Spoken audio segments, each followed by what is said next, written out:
asalaamaaleykum mbokk yi dal leen nag jàmm ci seen rubrique sud fiscalité ñu ci ànd ak waa DGID di direction générale des impôts et des domaines dañuy waxtaanee lii di l'impôt indirect ak Mouhamadou Mamadou Badiane di inspecteur des impôts et des domaines chef bureau contrôle et spécialisé numéro 2 ci direction des grandes entreprises nekk fii ci DGID monsieur Badiane ñu ngi lay nuyu. ñu ngi leen di fay Adja.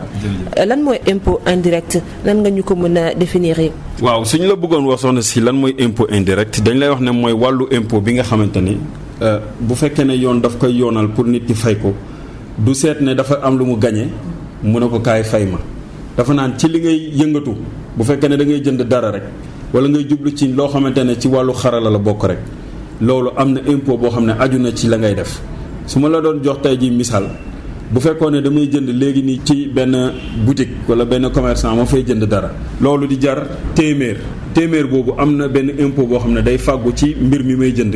loo xamante ne dina tolloog fukk ak juróom-ñett loolu ab impôt la boo xamante ne seetuma ndax damaa gagné lii wala déet dañ ma naan comme yaa ngi jël sa xaalis di jënd dara rek am na impôt bu fàggu ci loolu bu boobaa moom ngay fay loolu la ñuy wax impôt indirect. kan moo war a fay impôt indirect ak ci yan anam. ñi nga xam ne ñoo war a fay impôt indirect nag mooy ñi nga xamante ne ay personne physique lañ ku ñuy wax personne physique mooy nit kuy dem ak comme yow ak man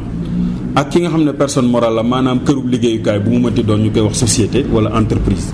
ñooñu nag bu fekkee ne la nga xam ne moom seen yëngu-yëngu la ñu nekk ca ay professionnel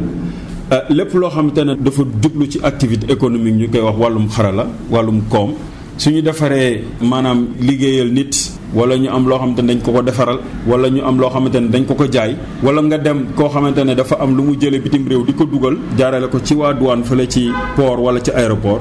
loolu day indi fàgguteef ngir ñu mën a wax ne kii kat war nay fay li ñuy wax TVA kooku la ñuy wax lan mooy assujetti léegi nag activités yi nga xamante ne mooy activité économique yi dafa bari suñ ko jëlee au plan fiscal maanaam ci yoonu l'impôt activité yooyu jël mu ngi am ci commerce maanaam xarala bu mu mënti doon ak wàllum industrie ñi nga xamante ne ñooy liggéey ci wàllu machine yeeg ñoom seen yooyu ak ci usines yi ñi nga xamante ne dañuy dem nekk ci fële nga xam ne dañuy yëg génne ay ressources ci suuf si mu ñu ko activité extractive ñi nga xamante ne ñu ngi ci wàllu finance maanaam banque yi ak ñeneen ñu niroog ñoom ak lépp loo xamante ne wàllu artisanal la wala loo xamante ne wàllum civil la comme ñu nekk ci location yenn yi fekkee ne location boo xam ne nekkul ci wàllu dëkkuwaay ci boobaa ñooñu ñëpp mën nañ leen xool ne ñu ngi ci biir activité économique te mën nañu nekk ñoo xam ne dañuy supporter impôt li nga xam ne mooy conditions yi maanaam liy tax charte yi tax nga war a mën a nekk nag assujetti bari na mais suñ koy tënk mën nañ ko tënk ci ñaar benn bu njëkk bi mooy yow sa bopp dañ lay jàppee yow waa l'impôt dañ lay jàppee ne war nga mën a di ñëw di indi di fay li nga xam ne mooy impôt indirect boobu ndax nekk nga ci li ma xam te ne moom laa waxoon léegi ci kaw ci activité économique yi ngay def te it da nga koy def mu nekk sa liggéey daanaka léegi nag beneen ñaareelu condition bi ñaareelu charte bi mooy ki nga xam ne opération wala bokk yëngu-yëngu yi nga xam ne moom lay amal dafa jëm ci wàllu njaay wala njaayam jënd wala jëm ci wàllu defal nit ay service ñu koy wax prestation de service te fekk yooyu nga xamante ne moom lay liggéey nag yoon daf ko boole ci biir yi nga xamante ne dañu war a fay impôt indirect. ndax mën nga ñu limal yenn ci ay misaal ci impôt indirect. impôt indirect yi nga xam ne moo gën a fës te ñu mën ko lim ñett lañu. benn bu ci jëkk moom la ñuy wax TVA taxe sur la valeur ajoutée maanaam saa yu fekkee ne da ngay am looy yëngu-yëngu la nga cay fay am na benn taxe muy impôt boo xamante ne dañ ko ciy dolli muy ndollant boo xamante ne moom lañ ciy teg moom la ñuy wax TVA boobu nag képp koo xamante ne personne physique nga wala nga nekk personne morale entreprise wala nga nekk kuy dem ak ñëw nit ni yow ni man bu boobaa aussi yaa ngi nekk ci sa yëngu-yëngu boo xamante ne professionnel nga ci ba pare di def wàllum impôt bu mel noonu wàllum yëngu-yëngu bu mel noonu bu boobaa mën nañ ne yow da nga war a fay TVA. ba ca topp mooy li ñuy wax taxe sur les activités financières taxe sur les activités financières ni TVA xaw a mel la mel waaye ci yëngu-yëngu bi nga xam ne moom lañ ko askane moo ñu jëm ci wàllu mbirum xaalis comme ay banque comme ñi nga xamante ne dañu nekk ci ñi nga xam ne dañuy transférer xaalis maanaam di yónnee xaalis ak yooyu di ko jaaral ci xarala yi ñooñu noonu dañu war a fay li nga xamante ne moom mooy taxe sur les activités financières saa yu nekkee ne ci yëngu-yëngu bi ngeen di yëngu am na lu ñu leen cay fay maanaam banque bu la lebaloon di la teg intérêt yooyu nga xam ne moom la lay fayu am na impôt gu ñuy wax taxe sur les activités financières daf ko cay fay. beneen nag bi nga xam ne moo mujj ci impôt indirect yi moom la ñuy wax taxe spécifique maanaam benn façon ngi impôt la boo xamante ne dafa dañ ko xaw a askanale ci yenn xarala yi ci wàllu économie wàllu koom maanaam su fekkee ne koy yëngatu ci li nga xam ne produit bu mel ni carburant la am na benn taxe boo xamante ne ci taxe spécifique yi dañ ko koy laaj. koo xam ne day yëngu ci li ñuy wax taxe sur les corps gras alimentaires ci yenn niveau yi lu mel ni soow wala lu mel ni beurre wala yu demee noonu su amee yenn niveau yi rek mën nañ considérer ne loolu dafa am taxe spécifique ak yeneen xeet yu mel noonu bi ci mujj bokk na ci li nga xamante ne mooy taxe sur les sachets en plastique muy wàllu mbuus yi nga xamante ne moo am na taxe yoo xamante ne teg nañ ko ci taxe spécifique képp koo xam ne nag da ngay jëfandikoo lu mel noonu ci première fois bi nga koy jëfandikoo wala nga koy door a indi ci réew mi muy importation sañ nañ la laaj li nga xamante ne moom mooy taxe spécifique boobu. ci yan waxtu wala ci yan jamono la waaye jëfandiku bi war a déclarer fay li nga xamante ni moo ci impôt indirect. waaw boo ko seetee dafa am li ñuy wax déclaration am li ñuy wax paiement déclaration mooy xamal waa impôt li nga xamante ne mooy sa yëngu-yëngu ci weer bi. bu fekkee ne paiement nag mooy la nga xam ne moo tukkee ci li ngay yëngu am na loo ci war a fay waa impôt léegi nag déclaration bi ñaar la am na xeetu waaye fay l'impôt yoo xamante ne ñooñu su fekkee ne la ñuy liggéey ci at mi maanaam jox na leen lu ëpp téeméeri million ñooñu weer wu ne dañu war a ñëw yëgal waa impôt li nga xamante ne moom la ñu liggéey ñu koy wax déclaration. bu fekkee ne nag sa doole yeggul foofu ci 100 millions maanaam yow société bi ñuy wax yeggagoo 100 millions mën nañ laa dugal ci xeetu contribuable yi nga xamante ne par ñetti weer la ñuy ñëw di def déclaration loolu la ñuy wax déclaration trimestrielle. waaye su fekkee ne nag yow da nga nekk koo xamante ne personne physique nga boo xamante ne day dem ak ñëw moom di yëngu waaye deful chiffre d'affaires boo xamante ne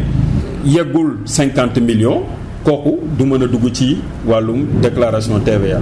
mais su xasee ba am 50 millions jëm 100 millions nag mën nay def li ñuy wax déclaration trimestrielle maanaam ñetti weer yu ne. loolu moo jëm ci wàllu déclaration mu yëgle li nga liggéey léegi nag boo yëglee li nga liggéey te fekk am na paiement maanaam fayoor goo xam ne war na ci tukkee boo ñëwee da nga ko war a fay impôt saa yoo ko waree fay nag mi ngi nekk weer wu ne mën nañ la ko may ba fukki fan yeeg juróom ginnaaw weer bi nga xam ne moom nga doon liggéey. su ma jëlee ci misaal ñu nekk ci weeru août ma liggéey ba weeru août jeex ma war a ñëw war a def sama déclaration impôt diggante 1er septembre ba 15 septembre war naa fi ñëw def sama déclaration su ma amee lu ci war a fay tamit ma fay ko ca ci foofu la yem loolu la ñuy wax déclaration ak paiement. monsieur Badiane ñu jeexal ak question bu mujj bi di laajte rek ndax képp ku nga xamante ni fayoo l'impôt ndax am na ay daal ñu nar a teg sa kaw. daanaka l'impôt sax boo ko seetee bu mu ci mënti doon rek. bu fekkee ne da nga ko waroon fay te fayoo ko ay daan mën na la caa topp waaye rawatina nag su fekkee ne impôt indirect la ndax bu dee impôt indirect ñu dem ba gis ne yow mi nga xam ne yow la ñuy war a fayu jëloon nga ay impôt maanaam laaj nga ko ñi nga ko war a laaj waaye ñëwoo nag verser ko état maanaam fay ko état ci diir bi nga xam ne moom lañ la sant am na loo xam ne mën nañ la ko teg ci ay daan muy wàllu amende am na yeneen daan yoo xam ne it mën na gën a diis dem ba 50% wala 100% 50% maanaam ñaar fukk yi nga amee ñu teg ci yeneen juróom fukk wala ki jéeg sax léeg-léeg ñaar fukk yi nga amee ñu dolliwaat ci yeneen ñaar fukk mu doon ay daan yoo xamante ne dafa aju ci loolu. te it dem na ba nga xam ne bu fekkee ne jàpp nañ ne yow da ngay def ay njuuj njaaj ci wàllu impôt ba bañ koo fay ay daan yoo xamante ne war na jëm ci pénal mën na la caa dal maanaam juge bi nga xamante ne moo yore wàllu sanction pénale mën na la caa dal. Mamadou Badiane ñu ngi lay jaajëfal. ñun ñoo leen di jaajëfal soxna si di leen wax jërëjëf. di fàttali ne rek yow yaay chef bureau contrôle spécialisé numéro 2 ci DGE nekk fii ci DGID mbokk déglukat yi ñu ngi leen di jaajëfal fii la ñuy yem ak yéen ci seen rubrique sud fiscalité di leen jox dig daje fii ak ñaari ci ay bés.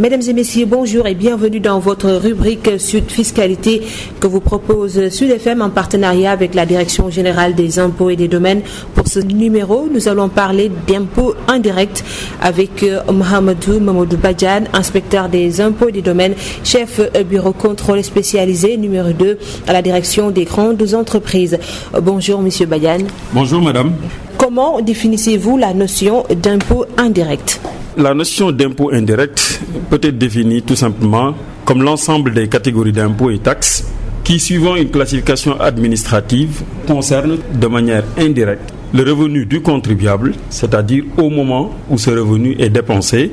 utilisé ou consommé. Il peut y avoir une classification économique de ce type d'impôt en faisant la différence entre ce qu'on appelle l'impôt sur le revenu qui colle à l'impôt direct et l'impôt sur la dépense qui est relatif à l'impôt sur ou aux impôts indirects. Dans une autre classification qui est la classification analytique, on peut faire la différence entre ce qu'on appelle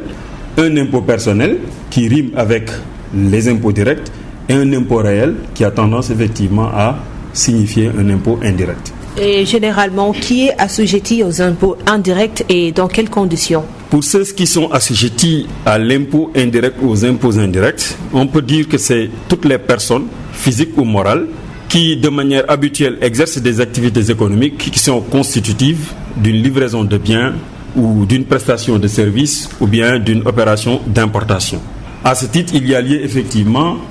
de s'attarder un peu sur le concept d'activité économique parce que l'activité économique au sens fiscal englobe l'ensemble des activités commerciales, industrielles, extractives, financières, civiles, artisanales, etc. Donc c'est une conception large. Pour ce qui concerne maintenant les conditions